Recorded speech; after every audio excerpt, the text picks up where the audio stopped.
ਅੱਜ ਅਸੀਂ 5.1 ਕਰਾਂਗੇ। ਆਪਾਂ ਇਹਨਾਂ ਦੀ ਇੰਟਰੋਡਕਸ਼ਨ ਦੇਖ ਲਈ ਸੀ ਜਿਹਦੇ ਵਿੱਚ ਅਸੀਂ ਅਲੱਗ-ਅਲੱਗ ਐਂਗਲਸ ਦੀਆਂ ਟਾਈਪਸ ਦੇਖੀਆਂ ਸੀਗੀਆਂ। ਕੰਪਲੀਮੈਂਟਰੀ ਐਂਗਲ ਜਿਨ੍ਹਾਂ ਨੂੰ ਪੂਰਕ ਕੋਣ ਕਹਿੰਦੇ ਨੇ, ਸਪਲੀਮੈਂਟਰੀ ਐਂਗਲ ਹੈ ਨਾ। ਇਸ ਤੋਂ ਬਾਅਦ ਰੇਖੀ ਜੋੜੇ, ਲੀਨੀਅਰ ਪੇਅਰਸ ਜਿਨ੍ਹਾਂ ਨੂੰ ਕਹਿੰਦੇ ਨੇ, ਸਾਰੇ ਦੇਖੇ ਸੀ। ਅੱਜ ਅਸੀਂ ਉਹਨਾਂ ਸਾਰਿਆਂ ਦੀ ਐਪਲੀਕੇਸ਼ਨ ਕਰਨੀ ਹੈ, ਉਹਨਾਂ ਨੂੰ ਦੇਖਣਾ ਕਿ ਉਹਨਾਂ ਦਾ ਯੂਜ਼ ਕਿੱਦਾਂ ਹੁੰਦਾ ਹੈ। ਠੀਕ, ਤਾਂ ਲੋ 5.1 ਦਾ ਜਿਹੜਾ ਫਰਸਟ ਕੁਐਸਚਨ ਹੈ ਉਹਦੇ ਸਾਡੇ ਕੋਲੇ ਪਾਰਟਸ ਨੇ, ਉਹਨੂੰ ਅਸੀਂ ਸੋਲਵ ਕਰਾਂਗੇ। ਕੁਐਸਚਨ ਹੈ find the complement of each of the following angles. ਹੇਠ ਲਿਖੀਆਂ ਕੋਣਾਂ ਦੇ ਪੂਰਕ ਕੋਣ ਦੱਸੋ। ਠੀਕ, ਤਾਂ ਤੁਹਾਡੇ ਦਿਮਾਗ ਦੇ ਵਿੱਚ ਅਚਾਨਕ ਕੀ ਆਣਾ ਚਾਹੀਦਾ, ਇੱਕਦਮ ਫਟਾਫਟ ਕੀ ਆ ਜਾਣਾ ਚਾਹੀਦਾ, ਪੂਰਕ ਕੋਣ ਕੀ ਹੁੰਦੇ ਨੇ। ਤਾਂ ਕੀ ਹੁੰਦੇ ਨੇ ਪੂਰਕ ਕੋਣ ਜਾਂ ਕੰਪਲੀਮੈਂਟਰੀ ਐਂਗਲਸ। ਪਹਿਲੀ ਗੱਲ, ਉਹ ਦੋ ਐਂਗਲ ਹੁੰਦੇ ਨੇ। ਠੀਕ ਹੈ, ਉਹਨਾਂ ਦੋਨਾਂ ਦਾ ਸਮ ਕਿੰਨਾ ਹੁੰਦਾ ਹੈ, ਦੋ ਐਂਗਲ ਹੋਣਗੇ, ਦੋਨਾਂ ਦਾ ਸਮ ਕਿੰਨਾ ਹੋਊਗਾ, 90 ਡਿਗਰੀ ਹੋਊਗਾ। ਹੁਣ ਕੁਐਸਚਨ ਚ ਪੁੱਛਦਾ ਕੀ ਪਿਆ, ਉਹ ਕਹਿੰਦਾ ਤੁਹਾਨੂੰ ਇੱਕ ਐਂਗਲ ਦੇ ਦਿੱਤਾ, ਠੀਕ ਆ, 90 ਦਾ ਐਂਗਲ ਬਣਾਉਣ ਵਾਸਤੇ ਇੱਥੇ ਹੋਰ ਕਿੰਨਾ ਜੋੜੀਏ, ਇਹ ਪੁੱਛਦਾ ਪਿਆ। ਠੀਕ ਹੈ, ਤਾਂ ਅਸੀਂ ਕੀ ਲਿਖੀਏ, ਅਸੀਂ ਲਿਖੀਏ ਫਰਸਟ ਐਂਗਲ। ਠੀਕ ਹੈ, ਫਰਸਟ ਐਂਗਲ ਨੂੰ ਪੰਜਾਬੀ ਵਾਲੇ ਕੀ ਲਿਖ ਸਕਦੇ ਆ, ਪਹਿਲਾ ਕੋਣ ਬਰਾਬਰ ਕਿੰਨਾ, 20 ਡਿਗਰੀ। ਉਸ ਤੋਂ ਬਾਅਦ ਸੈਕਿੰਡ ਐਂਗਲ ਸਾਨੂੰ ਨਹੀਂ ਪਤਾ ਪਰ ਸਾਨੂੰ ਕੀ ਪਤਾ, ਸਮ ਆਫ ਕੀ ਭਲਾ, complementary angles, sum of complementary angles ਕਿੰਨਾ ਹੁੰਦਾ, 90 ਡਿਗਰੀ। ਔਰ ਪੰਜਾਬੀ ਵਾਲੇ ਇਹਨੂੰ ਕੀ ਲਿਖਣਗੇ, ਦੋ ਪੂਰਕ ਕੋਣਾਂ ਦਾ ਜੋੜ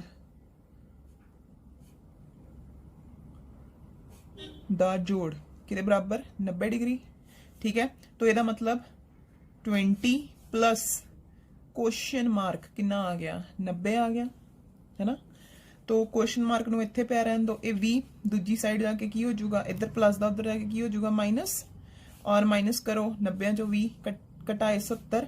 ਇਹਦਾ ਮਤਲਬ ਜਿਹੜਾ ਸੈਕਿੰਡ ਐਂਗਲ ਹੈ, ਜਿਹੜਾ ਦੂਜਾ ਕੋਣ ਹੈ, ਸੈਕਿੰਡ ਐਂਗਲ ਦੀ ਥਾਂ ਤੇ ਪੰਜਾਬੀ ਵਾਲੇ ਲਿਖਣਗੇ ਦੂਜਾ ਕੋਣ ਕਿੰਨਾ ਆ ਗਿਆ ਤੁਹਾਡੇ ਕੋਲੇ, 70 डिग्री। ठीक है, तो चेक भी कर लो, 70 जमा 20 कितना होंदा है, 90 होंदा है।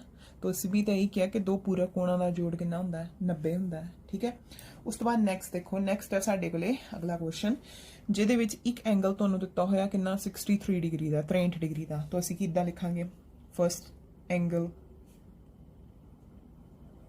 Is equal to 63 degree. Punjabi वाले की लिखणगे, पहला कोण बराबर 63 डिग्री। उस तो बाद सैकेंड एंगल नहीं पता सानू, ठीक है जी, इनू क्वेश्चन मार्क पा लीए। फिर अगे की लिखना असी कि सम ऑफ कॉम्प्लीमेंटरी एंगल्स कितना हुंदा, ये हुंदा साडे कोले 90 डिग्री। पंजाबी वाले की लिखणगे, दो पूरक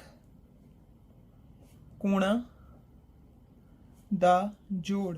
ठीक है जी, कितना, 90 डिग्री। तो किहड़ा पहला कोण किहड़ा इहदे विच, 63, दूसरा किहड़ा क्वेश्चन मार्क, दोनों का सम कितना, 90। तो क्वेश्चन मार्क किहदे बराबर आ गया, 63। हुण उधर जाके की हो जाएगा, माइनस हो जाएगा।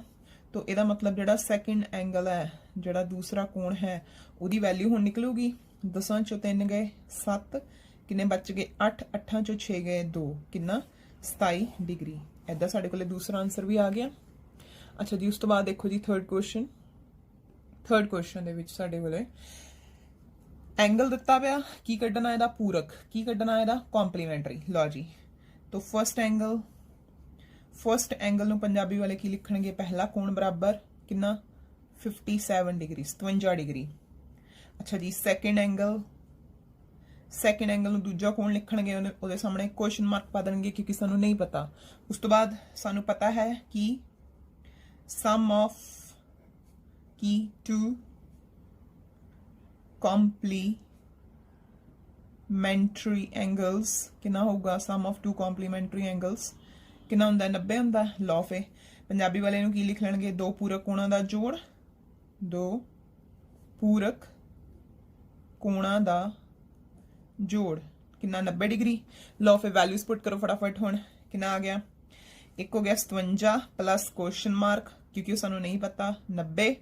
तो क्वेश्चन मार्क के बराबर आ गया, 90 माइनस 57। तो 10 चो 7 गए 3, इत्थे कितना रह गया 8, 8 चो 5 गए 3, कितना आंसर आ गया 33 डिग्री। ठीक है। थले लिख लो second angle is equal to 33 degree. Second question करांगे। सेकंड क्वेश्चन ਦੇ ਵਿੱਚ ਹੈ ਸਾਡੇ ਕੋਲੇ find the supplement of the following angles. ਹੇਠ ਲਿਖਿਆਂ ਦੇ ਸੰਪੂਰਕ ਕੋਣ ਪਤਾ ਕਰੋ। ਮਤਲਬ ਹੁਣ ਤੁਸੀਂ ਕਿਹਦੇ ਤੇ ਖਿਆਲ ਕਰਨਾ, ਸੰਪੂਰਕ ਤੇ, ਸਪਲੀਮੈਂਟ ਤੇ। ਸੰਪੂਰਕ ਜਾਂ ਸਪਲੀਮੈਂਟ ਕੀ ਹੁੰਦੇ ਨੇ? ਇਹ ਹੁੰਦੇ ਨੇ ਦੋ ਕੋਣ ਜਿਨ੍ਹਾਂ ਦਾ ਜੋੜ 180 ਡਿਗਰੀ ਹੋਵੇ। Two angles who sum is 180 degree. ਹੁਣ ਦੇਖੋ ਤੁਹਾਨੂੰ ਇੱਕ ਕੋਣ ਦਿੱਤਾ ਹੋਇਆ, ਦੂਸਰਾ ਕੋਣ ਮਿਲ ਕੇ ਇਹਦੇ ਨਾਲ ਸਿੱਧਾ ਕੋਣ ਬਣਾ ਦੂਗਾ, तो ਇੱਥੇ ਕਿੰਨੀ ਵੈਲਿਊ ਹੈ ਅਸੀਂ ਉਹ ਲੱਭਣੀ ਹੈ। ਠੀਕ ਹੈ ਜੀ। ਫਿਰ ਪਹਿਲੇ ਜਿੱਦਾਂ ਇਹ ਵਾਲਾ ਕੁਐਸਚਨ ਕੀਤੇ ਸਿੱਧੇ ਕਰਾਂਗੇ, ਅਸੀਂ ਲਿਖਾਂਗੇ ਫਰਸਟ ਐਂਗਲ। ਪੰਜਾਬੀ ਵਾਲਾ ਕੀ ਲਿਖਣਗੇ? ਇੱਥੇ ਪਹਿਲਾ ਕੋਣ ਬਰਾਬਰ ਕਿੰਨਾ ਦਿੱਤਾ ਹੋਇਆ, ਜਿੰਨਾ 105 ਡਿਗਰੀ। ਠੀਕ ਹੈ, 105 ਡਿਗਰੀ। ਸੈਕਿੰਡ ਐਂਗਲ ਸਾਨੂੰ ਨਹੀਂ ਦਿੱਤਾ ਹੋਇਆ, ਅਸੀਂ ਉੱਤੇ ਕੀ ਪਾਵਾਂਗੇ? ਕੁਐਸਚਨ ਮਾਰਕ ਪਾਵਾਂਗੇ। ਅੱਛਾ, ਹੁਣ ਸਾਨੂੰ ਕੀ ਪਤਾ ਹੈ? ਸਮ ਆਫ ਟੂ ਕੀ ਭਲਾ? सप्लीमेंट एंगल किन्ना? Sum of two supplement angles is equal to 180 degree. Punjabi वाले इत्थे की लिखणगे? दो संपूरक ठीक है जी कोणा दा जोड़ किन्ना मेरे को 180।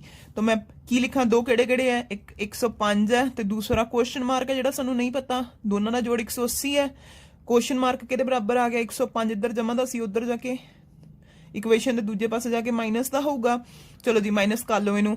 10 च 5 गए 5, इत्थे कितना रह गया 7, इत्थे कितना रह गया 1 चो 1 गए 0। तो ਇਹਦਾ मतलब ਜਿਹੜਾ ਸੈਕਿੰਡ ਐਂਗਲ ਆ ਗਿਆ, ਠੀਕ ਹੈ, ਜਿਹੜਾ ਦੂਸਰਾ ਕੋਣ ਆ ਗਿਆ ਉਹ ਕਿੰਨਾ ਆ ਗਿਆ ਸਾਡੇ ਕੋਲੇ? 75 ਡਿਗਰੀ। ਠੀਕ ਲਓ। ਹੁਣ ਨੈਕਸਟ ਇਹਦਾ ਬੀ ਪਾਰਟ ਦੇਖੋ। ਬੀ ਪਾਰਟ ਦੇ ਵਿੱਚ ਫਰਸਟ ਐਂਗਲ 87, ਸੈਕਿੰਡ ਨਹੀਂ ਪਤਾ, ਕੱਢੂਗੇ ਆਪਣੇ ਆਪ। ਇਸੇ ਤਰ੍ਹਾਂ ਥਰਡ ਕੁਐਸਚਨ ਦੇ ਵਿੱਚ ਫਰਸਟ ਐਂਗਲ 154, ਸੈਕਿੰਡ ਐਂਗਲ ਨਹੀਂ ਪਤਾ, ਕੱਢੂਗੇ। ਦੋਨੇ ਕੁਐਸਚਨਸ ਵਾਸਤੇ ਅਸੀਂ ਕੀ ਲੱਭਣਾ ਹੈ? ਦੋਨੇ ਕੁਐਸਚਨ ਵਾਸਤੇ ਅਸੀਂ ਇਹਨਾਂ ਦਾ ਸਪਲੀਮੈਂਟ ਲੱਭਣਾ ਹੈ, ਸੰਪੂਰਕ ਕੋਣ ਲੱਭਣਾ, ਸਪਲੀਮੈਂਟਰੀ ਐਂਗਲ ਲੱਭਣਾ। ਕਿੰਨਾ ਹੁੰਦਾ? ਦੋ ਐਂਗਲਸ ਦਾ ਸਮ 180 ਡਿਗਰੀ। ਉਸੇ ਤਰੀਕੇ ਦੇ ਨਾਲ ਤੁਸੀਂ ਇਹਦਾ ਸੈਕਿੰਡ ਕੁਐਸਚਨ ਤੇ ਥਰਡ ਕੁਐਸਚਨ ਖੁਦ ਕਰੋਗੇ। ਥਰਡ ਕੁਐਸਚਨ ਦੇਖੋ। ਥਰਡ ਕੁਐਸਚਨ ਦੇ ਵਿੱਚ ਸਾਡੇ ਕੋਲੇ identify which of the following pairs of angles are complementary and which are supplementary.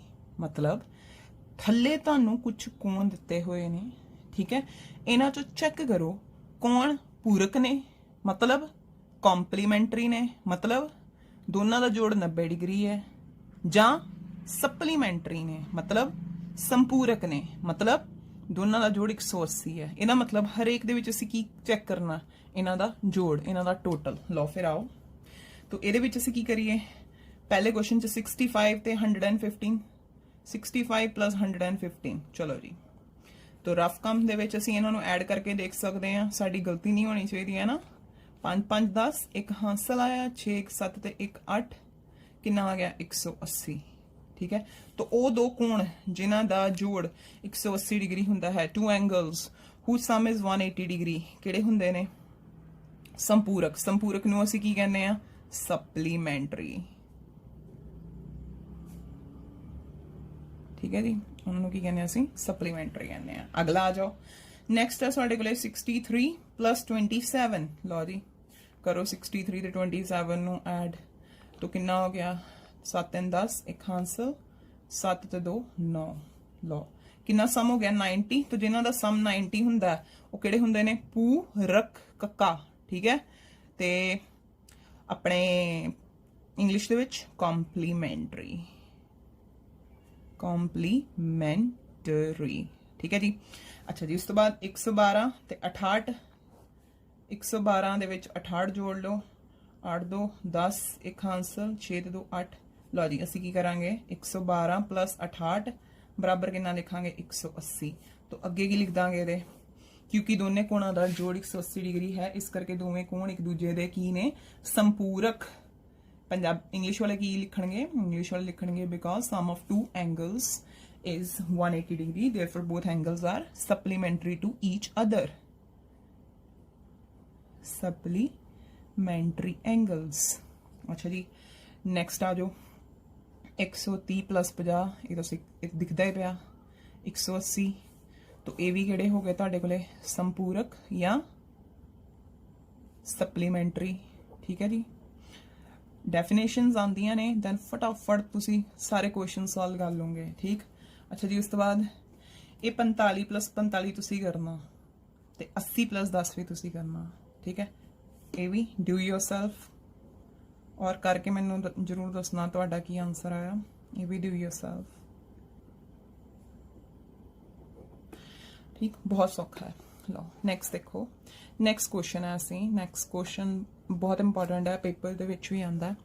Find the angle which is equal to its complement या complementary angle. ਅਜਿਹਾ ਕੋਣ ਪਤਾ ਕਰੋ ਜੋ ਆਪਣੇ ਪੂਰਕ ਕੋਣ ਦੇ ਸਮਾਨ ਹੋਵੇ। ਮਤਲਬ ਉਹ ਕਹਿੰਦਾ ਬਈ ਕੋਈ ਦੋ ਐਂਗਲਸ ਨੇ, ਠੀਕ ਹੈ, ਉਹ ਇੱਕ ਦੂਸਰੇ ਦੇ ਪੂਰਕ ਨੇ, ਇੱਕ ਦੂਸਰੇ ਦੇ ਕੰਪਲੀਮੈਂਟਰੀ ਹੈ ਤੇ ਆਪਸ ਦੇ ਵਿੱਚ ਕੀ ਹਨ, ਸਮਾਨ ਵੀ ਹਨ ਤੇ ਉਹਨਾਂ ਦੀ ਵੈਲਿਊ ਪਤਾ ਕਰੋ, ਠੀਕ ਆ। ਤਾਂ ਅਸੀਂ ਮੰਨ ਲੈਂਦੇ ਹਾਂ, ਅਸੀਂ ਲਿਖਾਂਗੇ ਮੰਨ ਲਓ ਪਹਿਲਾ ਕੋਣ, ਮੰਨ ਲਓ ਪਹਿਲਾ ਕੋਣ, ਠੀਕ ਹੈ। ਇੰਗਲਿਸ਼ ਵਾਲੇ ਤੇ ਕੀ ਲਿਖ ਸਕਦੇ ਆ, consider first angle, consider first angle ਕਿੰਨਾ, ਆਪਣੇ ਕੋਲੋਂ ਮੰਨਣਾ x, ਠੀਕ ਹੈ ਜੀ। देयरफॉर सेकंड एंगल कितना होगा, देयरफॉर सेकंड एंगल मतलब दूजा कोण, क्योंकि दोनों कोण आपस बराबर दिते हुए है ना, तो दूजा कोण भी असी की मनांगे x, क्यों, क्योंकि उन्हें क्या है, दोनों कोण की ने, इक्वल ने, समान है। अच्छा जी, हुण दोनों कोण किहड़े ने, पूरक कोण, पूरक कोण या पूरक कोणा दा जोड़, ठीक है, कितना हुंदा 90 डिग्री, मतलब सम ऑफ कॉम्प्लीमेंटरी एंगल्स कितना 90 डिग्री, ठीक है जी। लो ਇਹਦਾ मतलब दोनों का जोड़ कर ਲਈ x जमा x बराबर कितना 90, x जमा x कितना ਹੁੰਦਾ 2x बराबर 90। ਇਹ 2 ਤੇ x, ਜਦੋਂ 2x ਕੋਈ ਬੋਲਦਾ ਜਾਂ 2x ਬੋਲਦਾ, 2 ਤੇ x ਆਪਸ ਕੀ ਹੁੰਦੇ ਗੁਣਾ, तो ਇਹਦਾ मतलब 2 उधर जाके भाग हो जाऊगा, ਹੁਣ डिवाइड हो जाऊगा 90/2, 90 डिवाइड बाय 2, डिवाइड करके देखो 90 ਨੂੰ 2 देना फटाफट, तो ये हो गया 4, 1 की हो गया 0 उतारिया ते 5 ਤੇ चला गया, कितना आ गया x = 45। तो ਇਹਦਾ मतलब ਅਸੀਂ ਲਿਖਾਂਗੇ फर्स्ट एंगल, ठीक है जी, = 45 एंड सैकेंड एंगल ਉਹਦੀ भी वैल्यू कितनी आ गई ਸਾਡੇ ਕੋਲੇ 45, ठीक, दोनों बराबर है ना, तो दोनों बराबर आए। वैसे भी तुहानू जवानी याद होना चाहिए, कोई दो कोण दसो फटाफट ਜਿਹੜੇ ਪੂਰਕ ਵੀ ਹੋਣ ਤੇ ਆਪਸ ਬਰਾਬਰ ਵੀ ਹੋਣ, 45 45, ਇਹ ਤਾਂ ਇੱਕ ਮੂੰਹ ਜਵਾਨੀ ਹੋਇਆ ਹੈ ਨਾ, तो ਇਹ ਅਸੀਂ ਕੱਢ ਕੇ ਵੀ ਦਿਖਾਤਾ। ਅੱਛਾ ਜੀ, ਨੈਕਸਟ ਦੇਖੋ, ਨੈਕਸਟ ਕੁਐਸਚਨ ਕੀ ਹੈ, 5th ਕੁਐਸਚਨ ਦੇ ਵਿੱਚ ਕਹਿੰਦਾ ਪਿਆ ਕਿ ਤੁਸੀਂ ਕੀ ਕਰਨਾ ਹੈ, find the angle which is equal to its supplement. ਉਦਾਂ ਦਾ ਹੀ ਆ ਗਿਆ ਨਾ, ਬਸ ਕੰਪਲੀਮੈਂਟ ਦੀ ਥਾਂ ਤੇ ਸਪਲੀਮੈਂਟ ਪਾਤਾ ਉਹਨੇ। ਅਜਿਹਾ ਕੋਣ ਪਤਾ ਕਰੋ ਜੋ ਆਪਣੇ ਸੰਪੂਰਕ ਦੇ ਸਮਾਨ ਹੋਵੇ, ਹੈ ਨਾ। तो ਅਸੀਂ ਕੀ ਮੰਨ ਲੈਂਦੇ ਆ, ਮੰਨ ਲਓ ਬਿਲਕੁਲ ਪਹਿਲਾਂ ਵਾਂਗੂ ਕਰਾਂਗੇ, ਮੰਨ ਲਓ ਪਹਿਲਾ ਕੋਣ, ਠੀਕ ਹੈ, ਬਰਾਬਰ ਕਿਹਦੇ x, ਠੀਕ। ਇੰਗਲਿਸ਼ ਵਾਲੇ ਕੀ ਲਿਖਣਗੇ, ਕੰਸੀਡਰ ਫਰਸਟ ਐਂਗਲ, ਠੀਕ ਹੈ, ਕਿਹਦੇ ਇਕੁਅਲ x ਦੇ। ਅੱਛਾ ਜੀ, देयरफॉर सेकंड एंगल मतलब दूजा कोण, दूजा कोण की लिखना हो, क्योंकि उन्हें क्या समान होने चाहिए, इक्वल होने चाहिए, वो भी x। हुण तुहानूं पता कि जिहड़े संपूरक कोण हुंदे ने उन्हां दा जोड़, संपूरक कोणां दा जोड़ मतलब sum of supplementary angles is equal to कितना 180 डिग्री। हुण किहड़े किहड़े दो कोण है, यह है, लो दोनों का जोड़ कर दो, कितना आ गया 180, दोनों का जोड़ करके कितना आ गया 2x बराबर 180। हुण फिर तुहानूं पता जो 2x हुंदा मतलब 2 गुणा x है ना, तो 2 उधर जाके की होगा, भाग च आ जाऊगा। लो करो इनू डिवाइड कर लो, 18 दूना 90 ते 0 तो 0 नाल आ गया, तो x की वैल्यू कितनी आ गई 90 आ गई, ठीक। तो ਇਹਦਾ मतलब ਜਿਹੜਾ ਥੱਲੇ ਤੁਸੀਂ ਕੀ ਲਿਖੋਗੇ, ਫਰਸਟ ਐਂਗਲ ਕਿੰਨਾ 90 ਔਰ ਨਾਲ ਦੀ ਨਾਲ ਕੀ ਲਿਖੋਗੇ, ਸੈਕੰਡ ਐਂਗਲ ਵੀ ਕਿੰਨਾ ਤੁਹਾਡੇ ਕੋਲੇ 90, ਠੀਕ ਹੈ ਜੀ। ਦੋਨੋਂ ਆਨਸਰ ਕਿੰਨੇ ਆ ਗਏ 90 90। ਵੈਸੇ ਵੀ ਤੁਹਾਨੂੰ ਯਾਦ ਹੋਣਾ ਚਾਹੀਦਾ ਕੋਈ ਦੋ ਬਰਾਬਰ ਕੋਣ ਜਿਨ੍ਹਾਂ ਦਾ ਸਮ 180 ਡਿਗਰੀ ਹੋਵੇ, ਪਰ ਉਹ ਸਮ ਵਰਡ ਨਹੀਂ ਯੂਜ਼ ਕਰੂਗਾ। फाइंड द टू एंगल्स या tell me two angles which are equal as well as supplement to each other. ਤਾਂ ਦੋ ਕੋਣ ਜਿਹੜੇ ਆਪਸ ਬਰਾਬਰ ਵੀ ਹੋਣ ਤੇ ਜਿਨ੍ਹਾਂ ਦਾ ਜੋੜ 180 ਡਿਗਰੀ ਹੋਵੇ, ਮਤਲਬ ਸੰਪੂਰਕ ਹੋਣ। ਕਿਹੜੇ ਹੋਣਗੇ? 90 ਤੇ 90। ਚਲੋ ਨੈਕਸਟ ਕੁਐਸਚਨ ਕਰੀਏ। 6 ਕੁਐਸਚਨ ਦੇਖੋ। 6 ਕੁਐਸਚਨ ਦੀ ਸਟੇਟਮੈਂਟ ਤੁਸੀਂ ਆਪਦੀ ਬੁੱਕ ਚੋਂ ਸਮਝਣੀ ਹੈ, ਠੀਕ ਹੈ। ਮੈਂ ਲਿਖੀ ਨਹੀਂ ਹੈ, ਮੈਂ ਉਹਦਾ ਸਿਰਫ ਇੱਕ ਡਾਇਗਰਾਮ ਤੁਹਾਨੂੰ ਸਮਝਾਉਣ ਦੀ ਕੋਸ਼ਿਸ਼ ਕੀਤੀ ਹੈ। ਮਤਲਬ ਮੈਂ ਸਮਝਾਉਂਦੀ ਹਾਂ ਸਟੇਟਮੈਂਟ ਦੇ ਵਿੱਚ ਕੀ ਹੈ। ਕਹਿੰਦਾ ਤੁਹਾਨੂੰ ਇੱਕ ਫੋਟੋ ਬਣਾ ਕੇ ਦਿੱਤੀ ਹੋਈ ਹੈ। ਇਸ ਫੋਟੋ ਦੇ ਵਿੱਚ ਜਿਹੜਾ ਔਰੇਂਜ ਵਾਲਾ ਐਂਗਲ ਹੈ, ਮੈਂ ਕਲਰ ਕਰ ਲਿਆ, ਠੀਕ ਹੈ। ਔਰੇਂਜ ਵਾਲਾ ਜਿਹੜਾ ਐਂਗਲ ਹੈ ਉਹ ਐਂਗਲ 1 ਹੈ, ਦੈਨ ਬਲੈਕ ਵਾਲਾ ਐਂਗਲ 2 ਹੈ। ਕਹਿੰਦਾ ਅਗਰ ਤੁਸੀਂ ਇੱਕ ਨੂੰ ਕੋਣ ਇੱਕ ਨੂੰ ਐਂਗਲ ਇੱਕ ਨੂੰ ਕੀ ਕਰਦੇ ਹੋ? ਵੱਡਾ ਕਰਦੇ ਹੋ, ਠੀਕ। ਤਾਂ ਦੋ ਵਿੱਚ ਕੀ ਚੇਂਜ ਆਂਦੀ ਹੈ? ਕੋਣ ਦੋ ਵਿੱਚ ਕੀ ਤਬਦੀਲੀ ਆਂਦੀ ਹੈ, ਠੀਕ ਹੈ। ਚਲੋ ਹੁਣ ਧਿਆਨ ਨਾਲ ਦੇਖੋ ਜਰਾ। ਜਿਹੜਾ ਇੱਕ ਕੋਣ ਇੱਕ ਹੈ, ਇਹਦਾ ਮੂੰਹ ਕਿੰਨਾ ਖੁੱਲਿਆ ਹੋਇਆ? ਇਹਦਾ ਮੂੰਹ ਇੰਨਾ ਖੁੱਲਿਆ ਹੋਇਆ ਹੈ ਨਾ। ਦੋ ਦਾ ਕਿੰਨਾ ਖੁੱਲਿਆ ਹੋਇਆ? ਥੋੜਾ ਘੱਟ ਖੁੱਲਿਆ ਹੋਇਆ। ਹੁਣ ਦੇਖਦੇ ਆਂ ਜੇਕਰ ਇਹ ਕੋਣ ਇੱਕ ਨੂੰ ਅਸੀਂ ਵੱਡਾ ਕਰ ਦਈਏ, ਲਓ ਕੋਣ ਇੱਕ ਨੂੰ ਅਸੀਂ ਵੱਡਾ ਕਰ ਦਈਏ ਤਾਂ ਇੱਧਰ ਨੂੰ ਚੱਲਾਂਗੇ ਚੱਲਾਂਗੇ ਚੱਲਾਂਗੇ ਚੱਲਾਂਗੇ ਤੇ ਦੋ ਕੀ ਹੋ ਗਿਆ? ਹੁਣ ਦੋ ਦਾ ਮੂੰਹ ਥੋੜਾ ਘੱਟ ਖੁੱਲਾ ਰਹਿ ਗਿਆ, तो दो की हो गया? छोटा हो गया। जिद्दां जिद्दां कोण एक वड्डा होई जा रहा, दो की होई जा रहा, छोटा हो रहा। तो तुसीं लिखोगे with increase in angle 1 angle 2 decreases. कोण एक नूं वधाण ते कोण दो की करदा जा रहा है? घटदा जा रहा है। तो सौखा ही है ना इहदे विच, ठीक है। लो उस तो बाद देखो जी 7th क्वेश्चन है तुहाडे कोले। 7th क्वेश्चन नूं पढ़ांगे आपां। Can two angles be supplementary? की दो कोण संपूरक हो सकते हैं? दो कोण संपूरक हो सकते हैं जेकर उन्होंने टोटल 180 डिग्री होवे, ठीक है। Two angles can be supplementary अगर उन्होंने सम कितना हैगा 180 डिग्री है। लो कहंदा अगर दोनों हुण चेक करना सिचुएशंस दे विच, तो केस 1 की कहंदा पिया? केस 1 दे विच तुहानूं कहंदा पिया कि मान लो दोनों एंगल एक्यूट ने। तो केस 1 दे विच तुहानूं की कह रहा? दोनों एंगल की ने? एक्यूट एंगल ने, न्यून कोण ने। मतलब मान लो अपने को सपोज कर लो, एक मान लो 60, ठीक है, तो दूसरा मान लो 30। तो की करो तुसी 60 ते 30 का सम कर लो, कितना आंदा पिया? 90।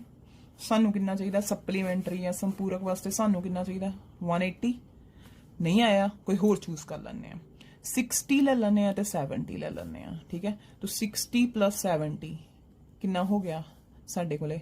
130 हो गया। ये भी 180 के इक्वल नहीं आया। ਇਹਦਾ ਮਤਲਬ ਜੇਕਰ ਅਸੀਂ ਦੋ ਐਕਿਊਟ ਐਂਗਲ ਲੈਂਦੇ ਆ, ਮਤਲਬ ਦੋ ਨਿਊਨ ਕੋਣ ਲੈਂਦੇ ਆ ਜਿਨ੍ਹਾਂ ਦਾ ਮਾਪ ਕਿਹਦੇ ਵਿੱਚ ਹੋਵੇ 0 ਤੋਂ 90 ਡਿਗਰੀ ਦੇ ਵਿੱਚ ਹੋਵੇ, ਉਹ ਦੋਨੋਂ ਐਂਗਲ ਕਦੀ ਵੀ ਮਿਲ ਕੇ ਸਪਲੀਮੈਂਟਰੀ ਜਾਂ ਸੰਪੂਰਕ ਕੋਣ ਨਹੀਂ ਬਣਾਣਗੇ, ਠੀਕ। ਕੇਸ 2 ਦੇਖੋ। ਕੇਸ ਸੈਕਿੰਡ ਦੇ ਵਿੱਚ ਅਸੀਂ ਕੀ ਕੀਤਾ? ਅਸੀਂ ਬਣਾਤਾ ਅਸੀਂ ਕਹਿੰਦਾ ਪਿਆ ਤੁਹਾਡੇ ਕੋਲੇ ਲੋ ਆਬਟਿਊਜ਼ ਐਂਗਲ ਲੋ, ਠੀਕ ਹੈ ਜੀ। ਆਬਟਿਊਜ਼ ਐਂਗਲ ਨੂੰ ਅਸੀਂ ਕੀ ਕਹਿੰਦੇ ਆ? ਆਬਟਿਊਜ਼ ਐਂਗਲ ਨੂੰ ਕਹਿੰਦੇ ਆ ਅਸੀਂ ਅਧਿਕ ਕੋਣ। ਅਧਿਕ ਕੋਣ। ਹੁਣ ਉਹ ਕਹਿੰਦਾ ਪਿਆ ਦੋਨੋਂ ਕਿਹੜੇ ਲੈਣੇ ਨੇ? ਅਧਿਕ ਕੋਣ ਆਬਟਿਊਜ਼ ਐਂਗਲ ਲੈਣੇ ਨੇ। ਮੰਨ ਲਓ ਮੈਂ ਦੋਨੋਂ 110 ਲੈ ਲਏ, ਠੀਕ ਹੈ। तो चलो इन्हों का सम करके देखते हैं। सम मैनू पता कितना आना चाहिए 180। लो 0 ना 0 ऐड हुई, दैन 2 आ तो सम वड्डा हो गया है ना। तो दो ऑब्ट्यूज एंगल या दो अधिक कोण मिलके भी सप्लीमेंटरी एंगल नहीं बना सकते। चलो एक असी ले लें, मान लो 100, ठीक है। एक असी ले लें 130। एक होर एग्जाम्पल देख लें। 100 + 130 कितना हो गया? 0 3 एंड 2।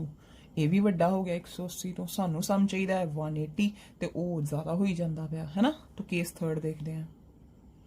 केस थर्ड देखो। थर्ड केस दे विच कहंदा दोनों सम कोण होण, दोनों राइट एंगल होण। लो जी असी हैडिंग बनाया राइट एंगल ते नाल की लिखिया दोनों की होण सम कोण होण। मतलब देखो 90 ते 90 यही हुंदे ने राइट एंगल या सम कोण। 90 + 90 कितना हो गया? 180। वाह, ये तो साडा बिल्कुल मैच कर गया, सानू भी 180 चाहिए। तो जेकर साडे कोले दो राइट एंगल ने, दो सम कोण ने, तो वो मिलके की बनाणगे? सप्लीमेंटरी एंगल्स बनाणगे या संपूरक कोण बनाणगे। ठीक। लो ये थोड़ा हो गया 7th क्वेश्चन। नैक्सट वीडियो दे विच असीं बाकी क्वेश्चंस करांगे।